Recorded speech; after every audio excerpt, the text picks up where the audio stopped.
الحمد لله نحمده ونستعينه ونستغفره ونؤمن به ونتوكل عليه ونعوذ بالله من شرور أنفسنا ومن سيئات أعمالنا من يهده الله فلا مضل له ومن يضلله فلا هادي له ونشهد أن لا إله إلا الله وحده لا شريك له ونشهد أن سيدنا وسندنا ومولانا محمدا عبده ورسوله صلى الله تعالى عليه وعلى آله وأصحابه أجمعين أما بعد فأعوذ بالله من الشيطان الرجيم بسم الله الرحمن الرحيم وهم يصطرخون فيها ربنا أخرجنا نعمل صالحا غير الذي كنا نعمل أولم نعمركم ما يتذكر فيه من تذكر وجاءكم النذير فذوقوا فما للظالمين من نصير اللهم سلمنا لرمضان وسلم رمضان لنا وتسلمه منا متقبلا صدق الله مولانا العظيم وصدق رسوله النبي الكريم ونحن على ذلك لمن الشاهدين والشاكرين والحمد لله رب العالمين درود شریف پڑھ لیں اللهم صل على سيدنا محمد النبي الأمي وعلى آله وبارك وسلم اللهم صل على سيدنا محمد النبي الأمي وعلى آله وبارك وسلم اللهم صل على سيدنا محمد النبي الأمي وعلى آله وبارك وسلم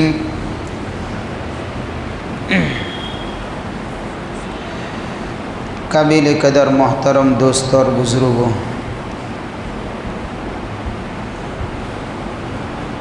وقت کی تیز رفتاری کا اندازہ اس سے لگا سکتے ہیں کہ رمضان کا مہینہ ہمارے سروں پر آ کے تقریباً کھڑا ہی ہے۔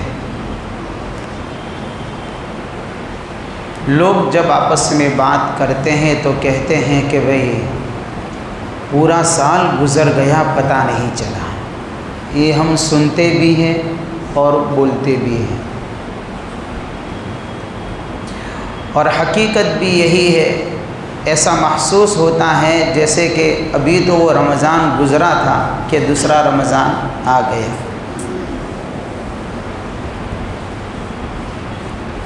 حدیث پاک کے اندر آتا ہے کہ لا تقوم الساعة حتى يتقارب الزمان، قیامت اس وقت تک قائم نہیں ہوگی جب تک کہ زمانہ ایک دوسرے سے قریب نہ ہو جائے۔ کیسے قریب ہو جائے گا کہ فتکون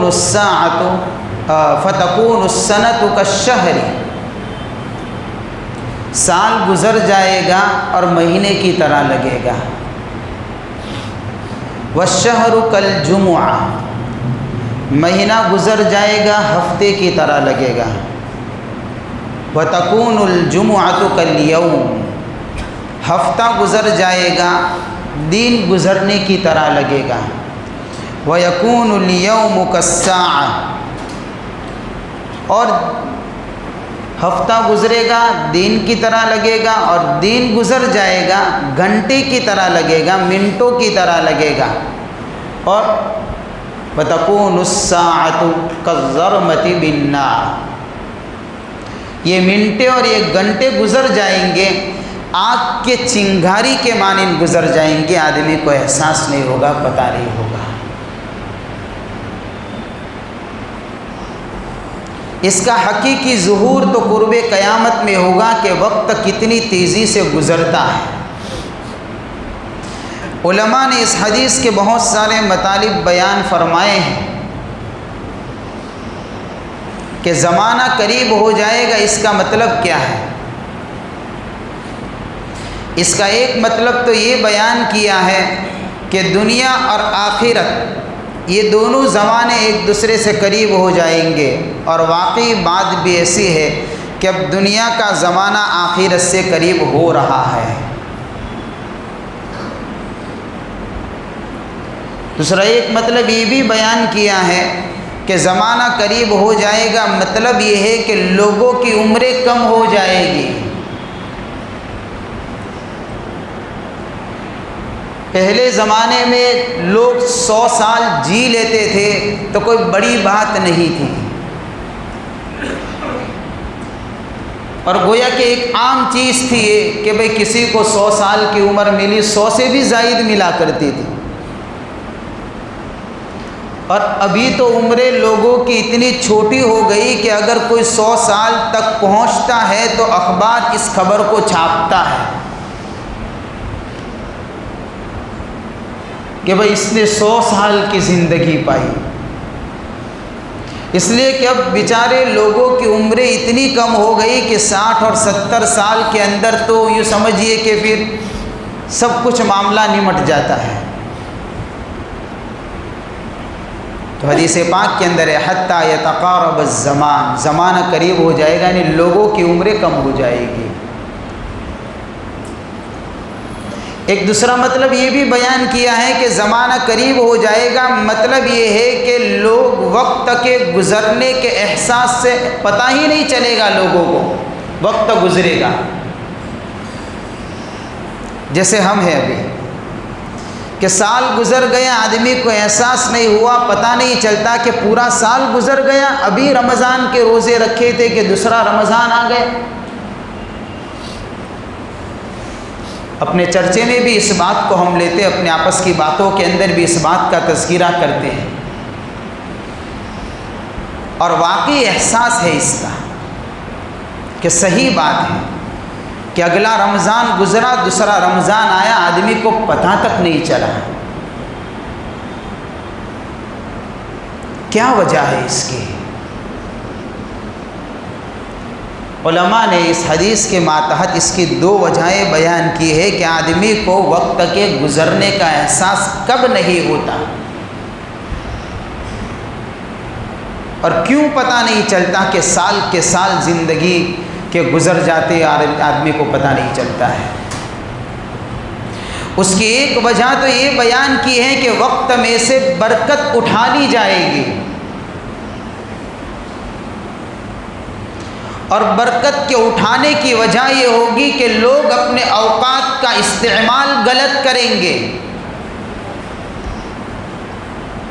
فضول باتوں میں، فضول محفلوں میں، فضول جگہوں کے اوپر اپنے وقت کو اس طریقے سے برباد کریں گے کہ اللہ تعالیٰ وقت میں سے برکت ہی کو اٹھا لے گا کہ پھر سال گزرے کہ زندگی گزر جائے، احساس نہیں ہوگا، پتہ ہی نہیں چلے گا۔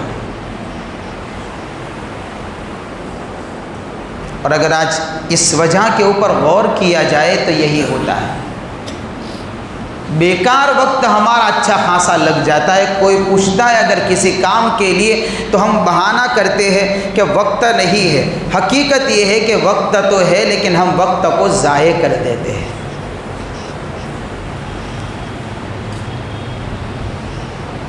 ہمارا فضول وقت زیادہ نکلتا ہے، اس کا حساب لگانا ہو تو ہم صبح اٹھنے سے لے کر رات سونے تک ہماری 24 گھنٹے کے رپورٹ ہم اپنی پرسنل نکالیں، میں کس وقت اٹھتا ہوں، کیا کام کرتا ہوں، کون سا کام کام کا ہے، کون سا کام فضول کا ہے، ابھی پتہ چل جائے گا۔ تو وقت کی بے برکتی۔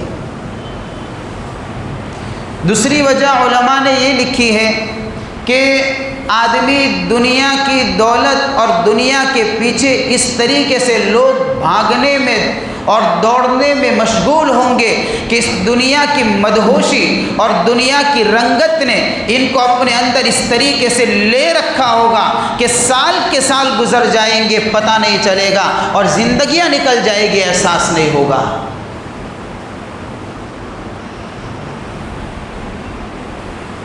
اس طریقے سے زمانہ تیزی سے گزرتا ہے۔ ہمارے سامنے بھی یہ معاملہ ہے۔ سال گزر گیا، رمضان کا دوسرا مبارک مہینہ آ گیا، آئندہ جمعہ انشاءاللہ پہلا روزہ ہی ہے۔ دعا مانگے اللہ سے، عافیت مانگے کہ اللہ ہمیں اس مبارک مہینے تک پہنچا دے۔ ہم دیکھتے نہیں کہ ہمارے بیچ میں کتنے لوگ ایسے تھے جو گزشتہ رمضان میں موجود تھے، ان کو یہ رمضان نصیب نہیں ہوا، کتنے چل بسے۔ ایک رمضان کا اضافہ زندگی کے اندر آخرت کے کئی درجات کو بڑھا دیتا ہے، معمولی نہیں ہے، معمولی نہیں ہے، بہت بڑی بات ہے۔ حضور پاک صلی اللہ علیہ وسلم کی خدمت میں دو صحابی آتے، ایک ساتھ میں ایمان قبول کرتے ہیں۔ میں اس بات کی دلیل دے رہا ہوں کہ ایک رمضان کتنا قیمتی ہے اگر زندگی میں مل گیا ہے تو۔ دو صحابی آپ علیہ الصلوۃ والسلام کے مبارک ہاتھ پر اسلام قبول کرتے ہیں، بیعت ہوتے ہیں۔ اس میں سے ایک صحابی تو جنگ میں شہید ہو جاتے ہیں، لیکن دوسرے صحابی کا انتقال ہوتا ہے 1 سال کے بعد بستر مرگ پر۔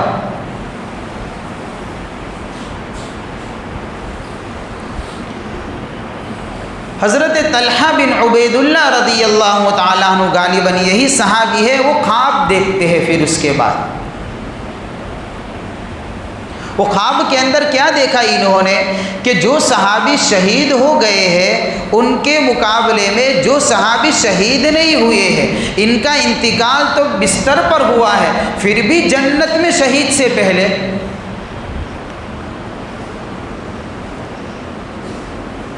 اور اس شہید کا نمبر ابھی تک آیا نہیں ہے جنت میں جانے کا۔ بڑا تعجب ہوا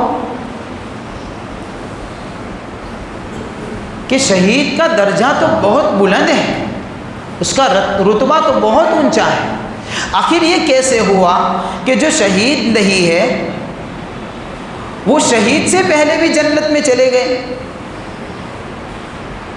چلیے اس معاملے کو لے کر چلتے ہیں دربار رسالت میں۔ وہاں تو رسول اللہ کی عدالت لگا کرتی تھی، سارے مسائل اسی جگہ پر پیش آیا کرتے تھے۔ آتے ہیں صحابی جو خواب دیکھتے، انہوں نے آپ علیہ الصلوۃ والسلام سے مسئلہ پوچھا، یا رسول اللہ یہ بات سمجھ میں نہیں آتی ہے کہ شہید سے پہلے وہ بیمار صحابی جن کا انتقال بستر پر ہوا ہے وہ جنت میں پہلے کیسے داخل ہوئے، کیا راز ہے؟ اس حقیقت کو سمجھنا چاہتے ہیں۔ آپ علیہ الصلوۃ والسلام نے فرمایا کہ بڑے تعجب کے اندر پڑے ہوئے ہو میرے صحابی، اس میں تعجب کی بات کیا ہے؟ ارے دیکھتے نہیں ہو جن صحابی کا انتقال 1 سال کے بعد ہوا ہے، پورے سال کی نمازوں کی رکعتیں گنو کتنی ہوئی، ان کی فرائض کی رکعتیں گنو، ان کی نوافل کی رکعتیں گنو، ان کے دیگر نیک اعمال گنو، اور ساتھ ساتھ میں رمضان کے روزے بھی گنو۔ کیا فرما رہے حضور؟ 1 سال کے روزے بھی گنو، اب ظاہر سی بات ہے جو صحابی ایمان لانے کے بعد فوراً شہید ہو چکے ہیں، ان کے پاس اتنی تعداد رکعتوں کی نہیں ہے اور ان کو رمضان کا مہینہ نہیں ملا، ان کو یہ ساری چیزیں ملی، دونوں میں زمین آسمان کا فرق ہو گیا۔ بس یہی فرق ہے کہ اللہ تعالیٰ نے گویا کہ چاہے انتقال بستر مرگ پر ہوا ہے لیکن جنت میں داخلہ پہلے ان کا ہوا ہے۔ یہ ایک رمضان کی قیمت ہے کہ ایک رمضان بندے کو کہاں سے کہاں تک پہنچاتا ہے۔ اللہ نے ہمیں کئی رمضان زندگی میں عطا فرمائے اور اللہ کی ذات سے امید ہے یہ رمضان بھی ہمیں ملنے والا ہے۔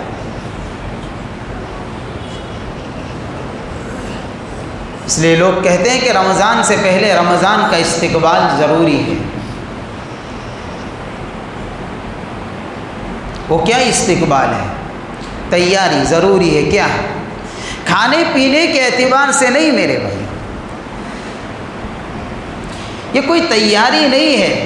ارے رزق کا مسئلہ تو حدیث پاک کے اندر آتا ہے کہ رمضان کا مہینہ خود اتنا بابرکت مہینہ ہے کہ اللہ آسمانوں میں ہی رزق کے اندر تو فراوانی عطا فرما دیتے، ملتا ہی رہتا ہے۔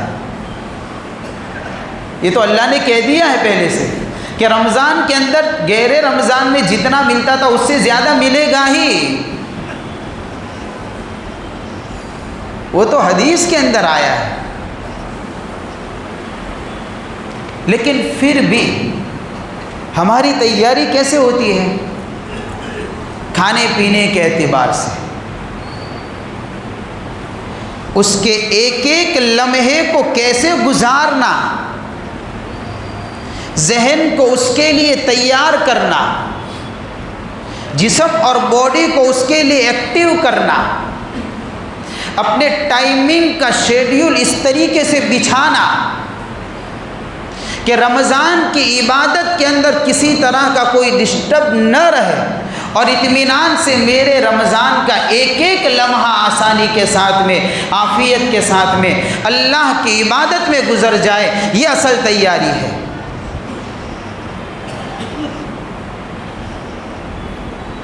یہ اصل وقت کی قیمت ہے۔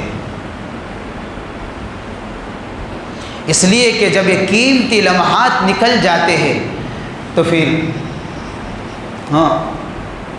اس لیے اللہ والے فرماتے ہیں کہ کوئی آدمی ایک مرتبہ سبحان اللہ پڑھے غیر رمضان میں، جیسے میں نے ابھی پڑھا سبحان اللہ، ایک اس کا ثواب ہے، اور ایک رمضان کے اندر روزے کی حالت میں کہوں سبحان اللہ، یا رمضان کی گھڑیوں کے اندر میں کہوں سبحان اللہ، تو آج کا پڑھا ہوا سبحان اللہ، رمضان کے پڑھے ہوئے سبحان اللہ، یہ دونوں کا مقابلہ کریں گے تو رمضان میں پڑھا ہوا ایک مرتبہ سبحان اللہ اس کے مقابلے میں 1000 درجہ بڑھ جاتا ہے۔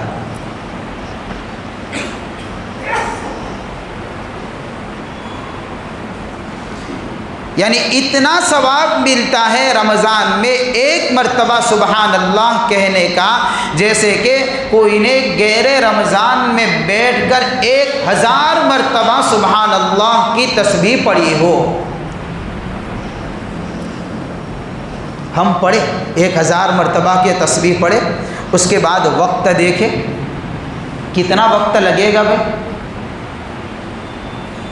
اللہ تعالیٰ نے ساری چیزوں ہے نا، وقت نہیں بگڑا، کچھ نہیں ہوا، حالانکہ تسبیح میں لگا ہوا وقت بگڑا ہوا تو نہیں ہے، وہ کام کا ہی وقت ہے اور اصل وقت یہی کام کا ہے، لیکن اتنا لمبا ٹائم نہیں لگا، ایک مرتبہ کہا پھر بھی 1000 مرتبہ سبحان اللہ کا ثواب مل گیا۔ ایک دن کا کسی نے روزہ رکھا رمضان کے اندر، غیر رمضان میں پوری زندگی بھی روزہ رکھے گا، مقابلہ نہیں ہو سکتا ہے۔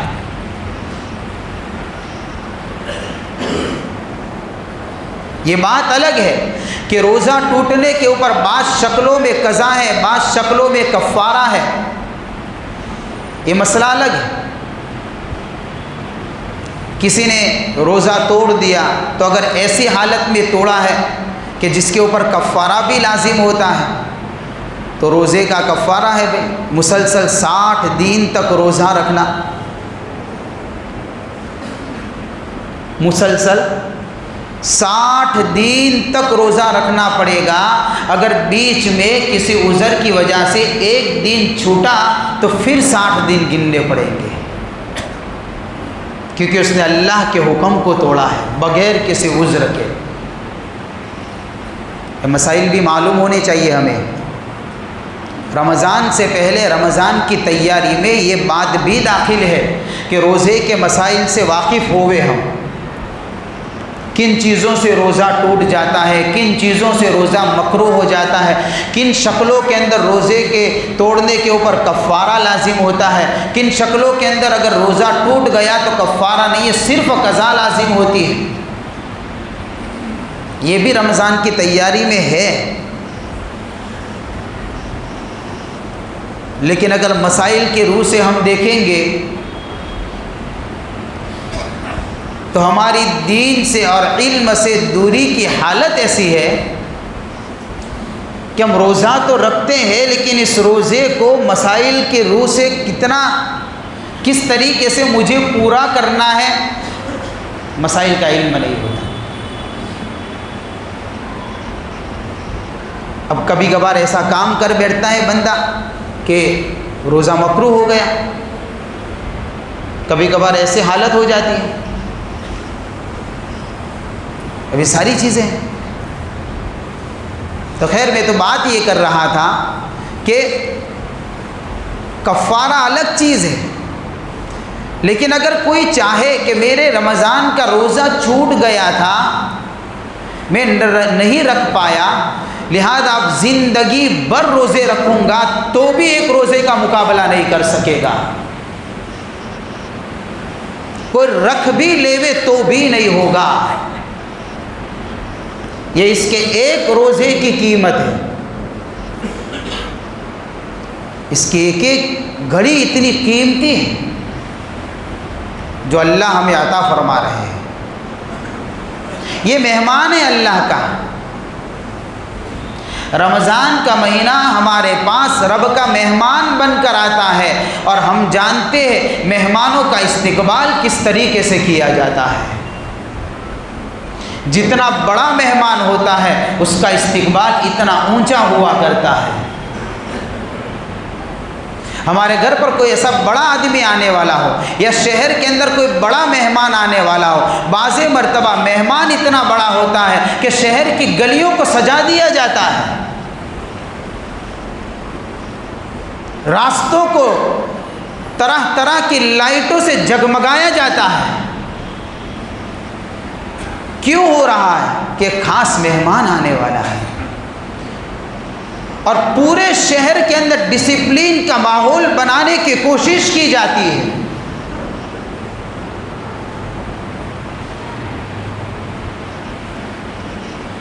کیوں بھائی؟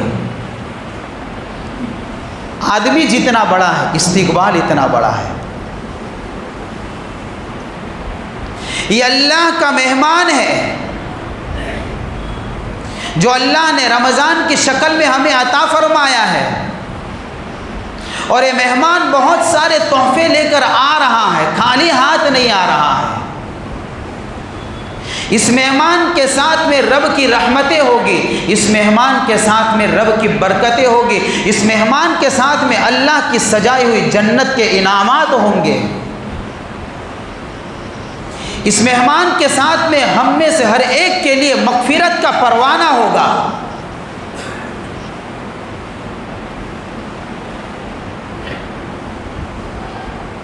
جب یہ مہمان ہمارے پاس آئے اور ہم جانتے ہی نہ ہو کہ رب کا مہمان آیا ہے، اور یہ تو اصول ہے، بلکہ حدیث پاک کے اندر آیا ہے، اللہ کے نبی صلی اللہ علیہ وسلم نے فرمایا مہمانوں کا اکرام کرو، تو یہ تو اللہ کا مہمان ہے، ہم اپنے مہمانوں کا اکرام کرتے ہیں تو رب کے مہمان کا اکرام تو کچھ عجیب و غریب شان سے ہونا چاہیے تھا۔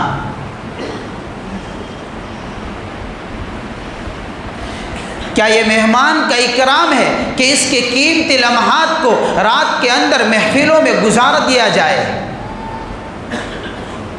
کیا یہ مہمان کا اکرام ہے کہ ہمارے محلے کی گلیوں کے اندر بالغ بچیاں بے پردگی کے اندر سر عام کھیل اور تماشا کرے؟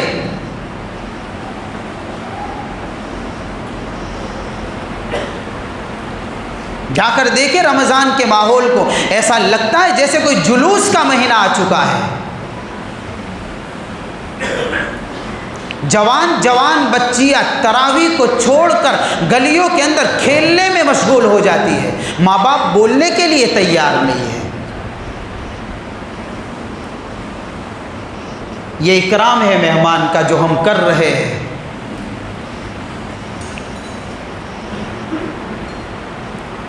اتنی بڑی بے عزتی، اتنی بڑی اللہ کے مہمان کے ساتھ میں ذلت، یہی وجہ ہے کہ رسول اللہ صلی اللہ علیہ وسلم نے فرمایا کہ اللہ اس شخص کو برباد کر دے جس نے مبارک مہینہ پایا اور اس کی مغفرت نہیں ہوئی۔ جبرائیل بد دعا دیتے، رسول اللہ کہتے آمین۔ اس نے معمولی گستاخی نہیں کی ہے، وہ رسول اللہ کی بد دعا کا محتاج ہو چکا ہے، دعا کا نہیں، بد دعا کا۔ یہ اکرام نہیں ہے۔ تیاری ضروری ہے، اس سے پہلے کام کاج کو آگے پیچھے کرتے سیکھے۔ ایک مہینہ اللہ کے لیے دے دے گے۔ مہمان نہیں ہے، صرف اتنا ہی نہیں ہے، امتحان بھی ہے ہمارا اس مہینے کے اندر۔ کس کا امتحان ہے؟ اعمال کا امتحان ہے۔ اللہ اپنے دربار کے اندر اپنے بندوں کے اعمال کو دیکھیں گے۔ ابھی بورڈ والوں کا ایگزام چلتا ہے، ان کو پوچھو تو کہ آپ کو کھانا اچھا لگتا ہے؟ رات کو نیند آتی ہے؟ پوچھیے ان کو۔ ان کی پوری خوشی اور غمی کا مدار اس بورڈ کے اوپر ہے۔ امتحان کس کا ہو رہا ہے؟ بورڈ والوں کا، معلومات کا ہو رہا ہے۔ یہ جانتے ہیں کہ اسی کے اوپر ہمارا پورا مسئلہ اٹکا ہوا ہے، یا تو خوشی ہے، یا تو غمی ہے، یا تو کامیابی ہے، یا تو ناکامی ہے۔ اس کے بعد راحت، عزت، رفعت، یہ بات کی بات ہے۔ پہلے مجھے اس اسٹیپ سے پار ہونا پڑے گا۔ وہ کھانا پینا بھول جاتے ہیں، رات کا سونا بھول جاتے ہیں۔ معلومات کا امتحان ہے۔ رمضان کا مہینہ یہ اللہ کے دربار کے اندر امتحان ہے، معمولات کا ہے۔ یہ معمولات کا امتحان ہے اس مہینے کے اندر، کہ میرا عمل رب کے دربار کے اندر اس اسٹیپ کے اوپر آ کر کیسے پہنچے کہ اللہ میرے اس عمل کو قبول کر لے وے، کہ میری خوشی اور غمی کا دار و مدار اس امتحان میں کامیابی پر موقوف ہے۔ مجھے اللہ کے دربار میں عزت اور رفعت اس امتحان کی کامیابی پر ملے گی۔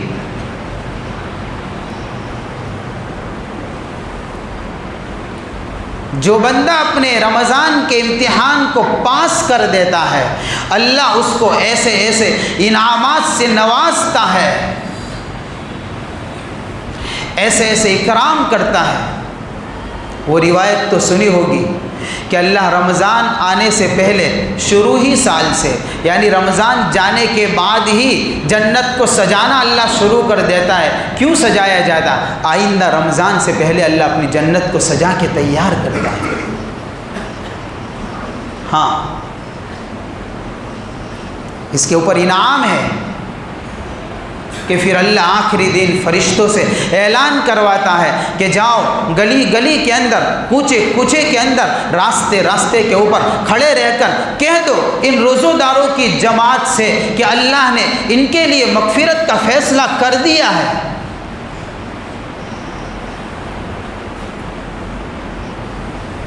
لیکن کب؟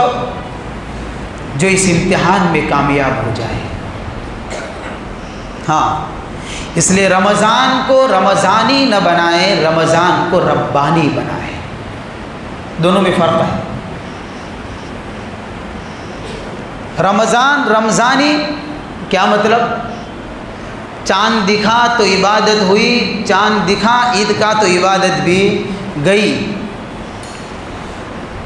ماحول ملا تھا تو نماز پڑھی، جیسے ہی ماحول گیا کہ پھر فجر بھی اب تو غائب، پہلے تو اشراق بھی ہوتی تھی، چاشت بھی ہوتی تھی، دوسری نوافل بھی ہوتی رہتی تھی، اب تو فجر بھی غائب۔ جیسے پورے سال مسجد کے اندر اکثر سناٹے جیسا ماحول ہوتا ہے فجر کے اندر، وہی چند لوگوں کے سوا۔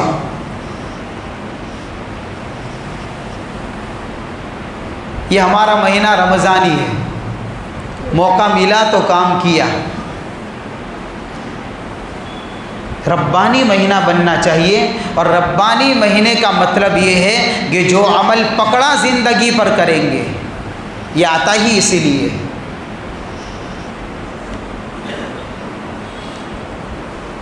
جس کام کو کیا ہے اب چھوٹے گا نہیں، جس فرض کو پڑھا ہے وہ چھوٹے گی نہیں، جس قرآن کی تلاوت کی پابندی کی ہے وہ تلاوت چھوٹے گی نہیں۔ جو عبادتیں میں نے کی ہیں ان عبادتوں کو اب ہمیشہ کرتے رہیں گے۔ یہ ہے ربانی رمضان۔ ربانی رمضان سے زندگیوں کے اندر انقلاب آتا ہے، رمضانی رمضان سے زندگیاں نہیں بدلا کرتی ہیں۔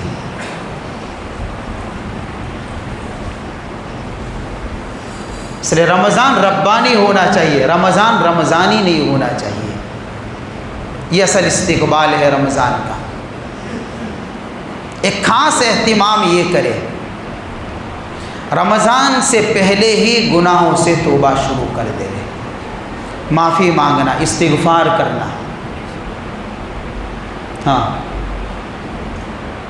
اس لیے اس مہینے کا جس طریقے سے اس مہینے کو قرآن کا مہینہ کہتے ہیں، اسی طریقے سے اس مہینے کو غفران کا مہینہ بھی کہتے ہیں۔ یہ ماہ غفران ہے، یہ مغفرت کا مہینہ ہے۔ پہلے سے توبہ شروع، پہلے سے استغفار شروع، پہلے سے ندامت شروع، اللہ کے سامنے دعائیں شروع، مانگے اللہم سلمنی لی رمضان وسلم رمضان لی وتسلمہ منی متقبلا۔ اے اللہ مجھے سلامتی عطا فرما رمضان کی برکت سے، اور رمضان کو سلامتی عطا فرما مجھ سے، کہیں ایسا نہ ہو کہ میرے شر کی وجہ سے رمضان میں گستاخی ہو جائے، اور اللہ مجھے بھی اور اس رمضان میں کی جانے والی عبادت کو سلامتی کے ساتھ میں قبول فرما۔ بڑی عجیب دعا ہے، اس دعا کے اندر بہت سارے حقائق چھپے ہوئے ہیں۔ دعا مانگے پہلے سے، استغفار، توبہ۔ ہاں، اب اللہ اپنے بندوں کے لیے منتظر ہے کہ وہ اپنے گناہوں والا دل لے کر میرے دربار کے اندر آئیں گے، اور میں ان کو بہت پیار اور محبت سے ان کے دلوں کو صاف کروں گا اور چمکاؤں گا۔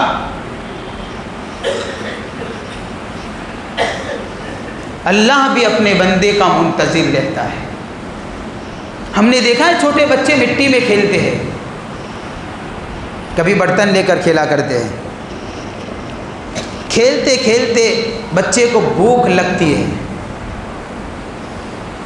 وہی مٹی والا برتن لے کر دوڑتا، ہانپتا، کانپتا، بھاگتا ہوا ماں کے پاس پہنچتا ہے اور کہتا ہے امی جان بھوک لگی ہے، اس کے اندر کچھ دے دے مجھے کھانے کے لیے۔ اور برتن میں مٹی لگی رہتی ہے، ماں کہتی ہے کہ بیٹا تیرا برتن صاف نہیں ہے، گندا ہے، غبار آلود ہے، لا پہلے تیرے برتن کو صاف کر دو، اس کے بعد تجھے کھانے کی کوئی چیز عطا کروں گی۔ اس طریقے سے ماں بڑے پیار اور محبت سے اپنے بیٹے کے برتن کو لیتی ہے، اس کو پاک صاف پانی سے دھوتی ہے، اس کے بعد اس کو کھانا عطا فرماتی ہے۔ اسی طریقے سے ہمارے دل کے برتن کا حال ہے، اس کو گناہوں کی آلودگیوں کے اندر ہم نے بہت بہت کچھ ڈبو کے رکھ دیا ہے اور طرح طرح کی سیاہیاں اس کے اندر لگ چکی ہے، اسی گندے برتن کو لے کر اللہ کے دربار کے اندر آ جائیں، اللہ سے معافی مانگے، اللہ کہیں گے اے میرے بندے میں جانتا ہوں تو رمضان کی برکتوں کو لینے کے لیے آیا ہے، رمضان کی رحمتوں کو لینے کے لیے آیا ہے، لیکن تیرا دل ابھی اس قابل نہیں ہے کہ اس کے اندر میری رحمتیں اترے، میری برکتیں اترے، تو تھوڑا رو لے میرے سامنے، تیرے رونے کی برکت سے تیرے دل کے برتن کو میں دھوؤں گا، پھر تو میری رحمت کو اترتا ہوا بھی دیکھے گا۔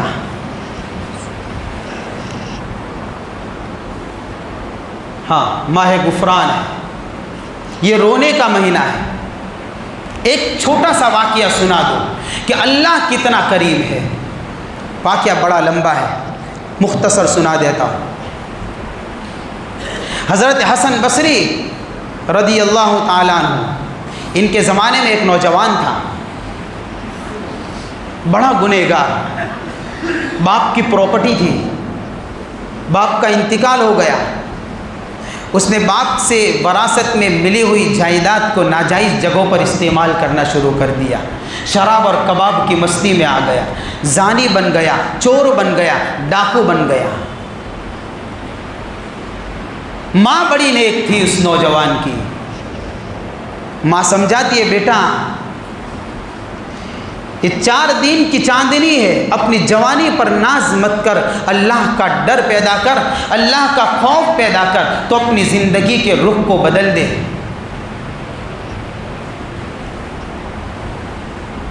تیری زندگی اتنی گناہوں کے دلدل میں پھنس چکی ہے کہ چل تو حسن بصری کے پاس جاتے ہیں اور ان کے سامنے بیٹھ کر توبہ کے کلمات پڑھ لے، اللہ تیری زندگی کو معاف کرے گا۔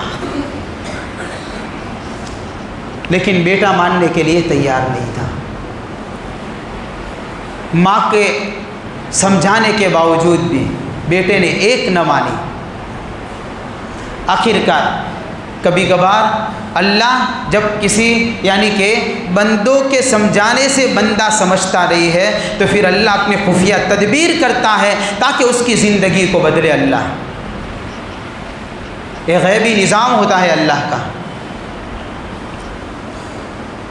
تو اللہ تعالیٰ نے اس کی زندگی کو بدلنا تھا، کیا ہوا؟ بیمار ہو گیا، چلنے پھرنے کے قابل نہیں رہا، ہر گزرتے ایام کے ساتھ موت کے قریب ہو گیا۔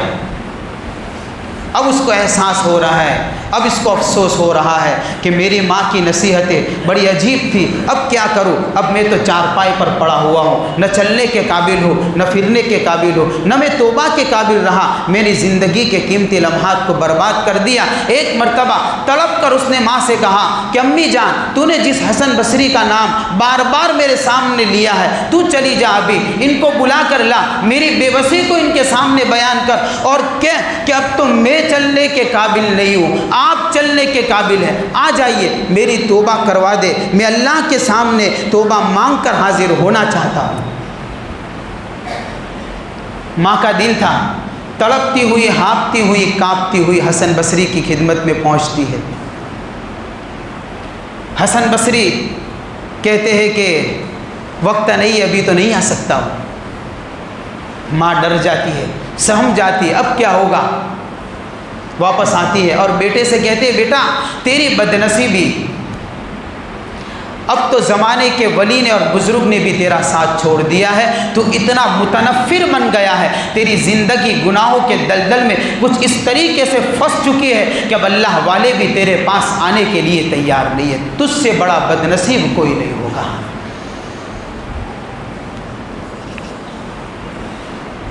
ہاں، لیکن نظام اللہ نے چلایا تھا۔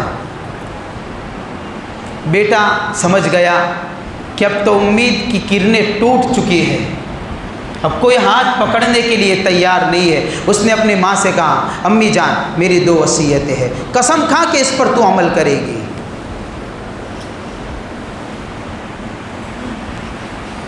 ایک وصیت تو یہ ہے کہ جب میرا انتقال ہو جائے تو میرے گردن کے اندر تیرے دوپٹے سے پھندا لگا کر گلی کوچوں کے اندر گھسیٹنا، تاکہ جنہوں نے میرے ساتھ میں مل کر محفل سجائی ہے کم از کم میں نے توبہ نہیں کی، وہ توبہ کر لے گئے اور اللہ ان کی زندگیوں کو بدل دے گے اور میری لاش سے عبرت پکڑ لے گئے۔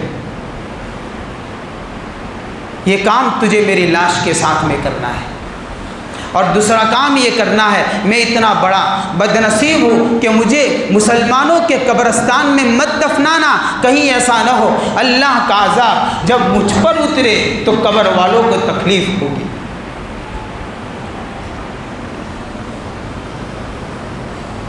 بڑی عجیب وصیت ہے۔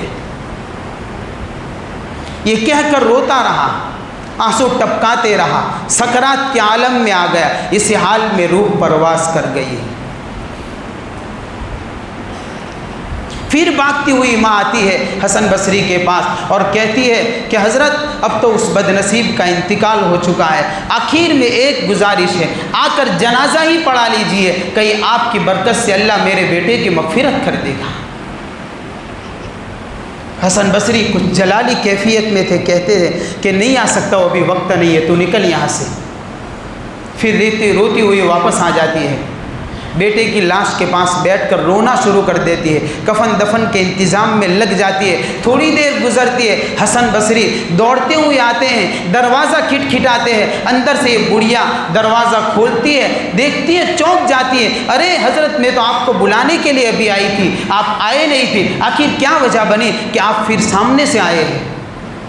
کہ کہاں ہے کہ وہ اللہ کا ولی کہاں ہے، وہ بزرگ کہاں ہے؟ اس کو میں اپنے ہاتھ سے غسل بھی دوں گا اور اپنے ہاتھ سے کفناؤں گا اور اس کی جنازہ کی نماز پڑھی جائے گی۔ کہ کیا ہوا حسن کہ جب تجھے منع کیا اور تو میرے در سے لوٹ گئی، تھوڑی دیر کے لیے میری آنکھ لگ گئی، اللہ کی طرف سے ایک پکارنے والے نے پکارا اور مجھے یوں کہا، بصری حسن تو کیسا میرا دوست ہے کہ تو نے میرے دوست کی جنازے کی نماز پڑھانے سے انکار کر دیا ہے۔ ارے وہ تو میرا ایسا محبوب دوست ہے کہ میں نے اس کے گناہوں کے اوپر معافی کا قلم پھیر دیا ہے۔ حسن جائیے اس کی جنازہ کی نماز پڑھا۔